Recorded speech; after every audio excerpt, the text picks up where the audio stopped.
Hi everyone, my name is Erika Alfieri, and today I'll be discussing the Internet Archive. The Internet Archive is a massive online digital library whose mission is to provide universal access to all knowledge.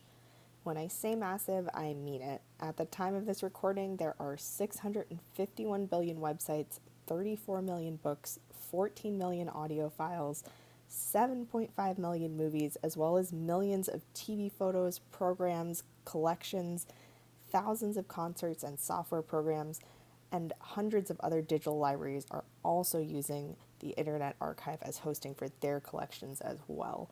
So that is a lot. So obviously today we're only doing a 10,000-foot view of the Internet Archive.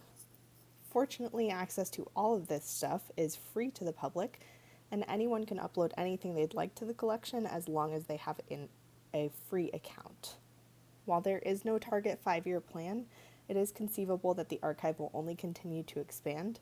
Their collection policy is to collect everything, but to make that a bit more manageable, they narrow the focus to fully catalog the top 5 million most visited websites. The archive then determines what it calls signals of importance, such as national news events, where it attempts to archive the media surrounding that event. Additionally, other institutions and users can make use of the Internet Archive as a repository for their collections. A 2016 self-evaluation of the archive identified their stakeholders as researchers, historians, scholars, the print disabled, and the general public. So let's go ahead and take a quick tour. Patrons can browse by media type at the top here, or by scrolling an endless list of popular collections here on the homepage. Once you choose a collection, you can pare down the results using any of the categories here on the side. We've got media type, year, topic and subject, collection, creator, language. You can also simply click, going back to the homepage here, just clicking one of these categories here in the center.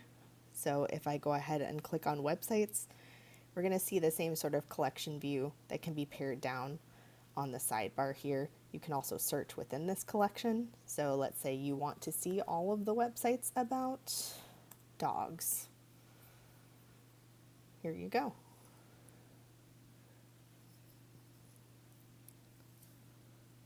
So if we head back, I can give you the best view of the search bar here, going back to the home page.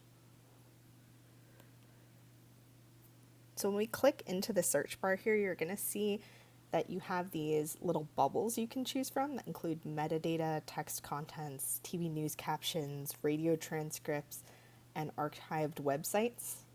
You can go ahead and type your search in here, and metadata is pre-selected for you. So we're just going to do dogs again, because who doesn't love a good dog?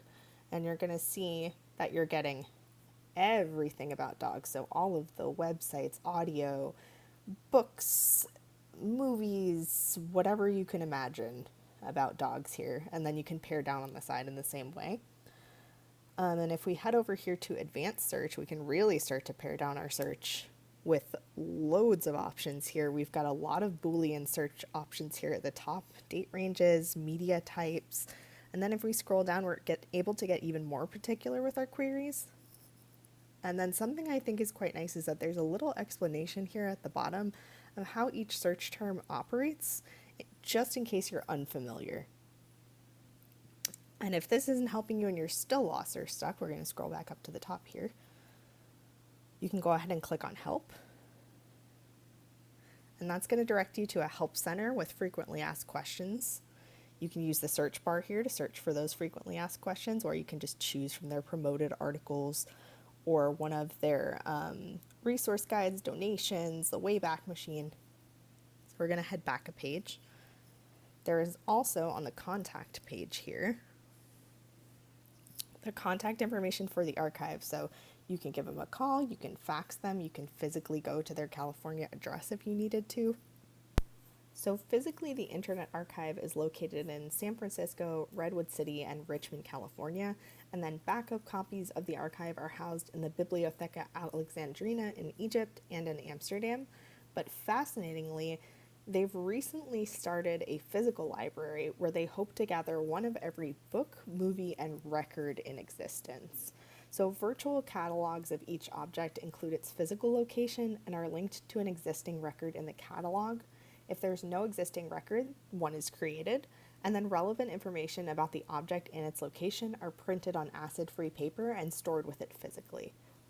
So, you might be wondering, is this sustainable? Well, in 2019, the organization took in roughly $36.7 million from donations from both patrons and various foundations, income from digitization work, and grants. It's my belief that as long as the archive is able to receive the income it needs to be hosted and managed, it's safe to assume that it will sustain.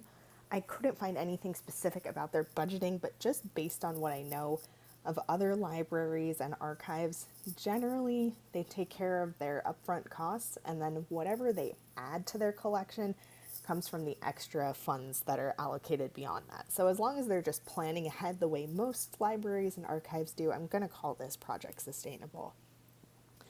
So we have really only scratched the surface of what this massive archive holds, and I highly encourage you to poke around. There are so many interesting projects like the Wayback Machine and their community webs programs. There are so many books. They very famously house all of the concerts from the Grateful Dead, if that's your thing. I just want to thank you so much for your time, encourage you to ask questions in the discussion board, and I really look forward to talking with you. Thank you so much.